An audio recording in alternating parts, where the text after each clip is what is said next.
So, meron na naman akong open na parcel. Ayan, let's go. Ito na naman yung mga bago kong i-reco sa inyo. Kaya sa mga plus size girly dyan na naghahanap ng pang OOTD out, tapusin nyo tong video na to.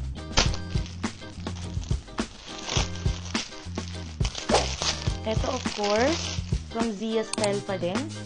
Ayan, ang gaganda ng mga item nila doon. Ito yung Yasmin Eyelet na palda nila. So, merong 3 colors na available din to. So, dalawang sizes din. May XL at saka free size. Ang ganda nito, guys. Ayan. Ang maganda pa dito, sa palda na to, is meron siyang 2-side pocket. Working ang mga pockets nito. O, diba? XL, 40 ang aking waistline for your reference. Meron pa siyang allowance on it. Ayan. Pwede niyo siyang partneran din ng mga kimono. Diba? Ang nice.